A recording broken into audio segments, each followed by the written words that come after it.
Bonsoir chers auditeurs et chères auditrices de notre web radio R212.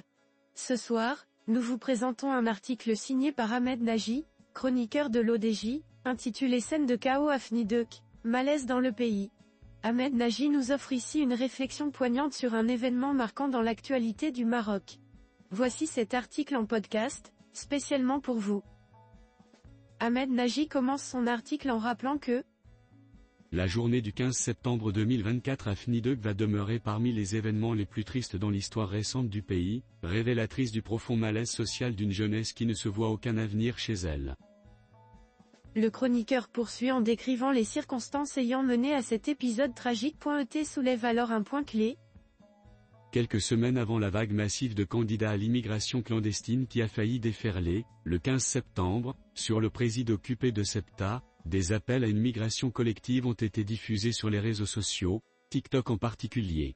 On peut toujours ergoter sur la responsabilité pénale des auteurs des dits appels, sur les 164 immigrés clandestins algériens parmi les individus arrêtés, ce jour-là, par les forces de l'ordre. La vague migratoire comprenait également des Tunisiens, des Syriens et des Subsahariens. La question qui se pose aux Marocains est plutôt celle des centaines de mineurs qui ont fui leur famille pour tenter l'aventure migratoire, des milliers de jeunes sans scolarité achevée, ni formation professionnelle, qui ne voient de chance de s'en sortir qu'au-delà du détroit de Gibraltar. Il enrichit son discours en citant des réactions sur les réseaux sociaux, où certains Marocains s'indignent face à cette situation, et d'autres voix s'élèvent cependant pour exprimer un sentiment de désespoir ainsi. Des gamins mal éduqués qui s'imaginent que l'herbe pourrait être plus verte ailleurs pour des sans-compétences, qui ternissent par de tels agissements l'image de marque du pays, et devraient être traités par les forces de l'ordre et l'appareil judiciaire en conséquence, se sont insurgés certains Marocains sur les réseaux sociaux. Des jeunes désespérés qui ne voient aucune perspective d'avenir pour eux dans leur propre pays et sont prêts à tout risquer, même leur vie, pour tenter leur chance sous d'autres cieux, ont estimé, pour leur part, d'autres commentateurs de l'événement. Notre journaliste ne manque pas de pointer du doigt un constat d'échec, et aborde ensuite une réalité difficile à admettre à propos de ces jeunes en ces termes. Constat d'échec, d'incompétence et de silence, quel que soit le point de vue sur ces jeunes candidats marocains à la migration clandestine, le point commun est le constat d'échec. Le Maroc a échoué à donner à ces jeunes ressortissants une instruction et un apprentissage qui puissent leur donner une opportunité de s'intégrer dans la vie active, que ce soit chez eux ou à l'étranger. Il ne faut pas se faire d'illusions.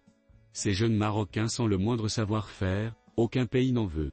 Seul leur pays, dont les pouvoirs publics ont failli à la mission de leur assurer une instruction suffisante ou de leur inculquer un métier leur permettant de gagner leur vie, est en devoir d'assumer leurs responsabilités. Inutile de souligner que ces jeunes, sans encadrement politique, constituent des proies faciles pour les provocateurs de toutes sortes qui sévissent sur les réseaux sociaux. Le chroniqueur continue en rappelant que les forces de l'ordre marocaines ont réussi à stopper cette vague migratoire. Cependant, il attire l'attention sur les conséquences négatives de ce type d'intervention ainsi. Les forces marocaines de l'ordre sont bien parvenues à stopper cette vague migratoire, ce qui a suscité la satisfaction du voisin espagnol, qui a littéralement fermé, le 15 septembre, le poste frontière de Ceuta, de crainte de voir les milliers de migrants regroupés aux environs de Fnidek déferler sur le présidio occupé. Ce genre d'opération de maintien de l'ordre, aussi nécessaire et légitime soit-elle, entraîne-t-il toujours, toutefois, un impact sociopolitique des plus négatifs.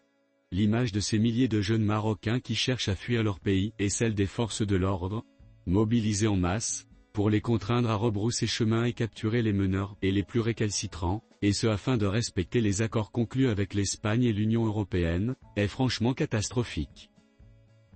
Les médias algériens, selon Nagy, n'ont pas manqué de profiter de l'occasion pour amplifier l'écho de ces événements. Les médias de la voisine Algérie, adversaire géopolitique déclaré du Maroc, ne se sont, d'ailleurs, pas gênés pour amplifier l'écho des événements du 15 septembre à Fnidek. Peu importe au régime failli du pays voisin de l'Est que de nombreux jeunes Algériens se trouvaient en nombre parmi les candidats à l'opération de migration clandestine collective vers Ceuta, l'essentiel pour la junte algérienne est de dénigrer le Maroc. L'auteur conclut en soulignant que les défaillances socio-économiques non corrigées par les indispensables réformes finiront toujours par générer des éruptions sociales aux formes imprévisibles. Le pire, actuellement, est l'assourdissant silence des décideurs. Rédigé par Ahmed Nagy. Chers auditeurs de la web radio R212, Merci d'avoir été à l'écoute de ce podcast, et d'avoir partagé ce moment d'échange et de réflexion avec nous. Votre fidélité est notre plus belle récompense.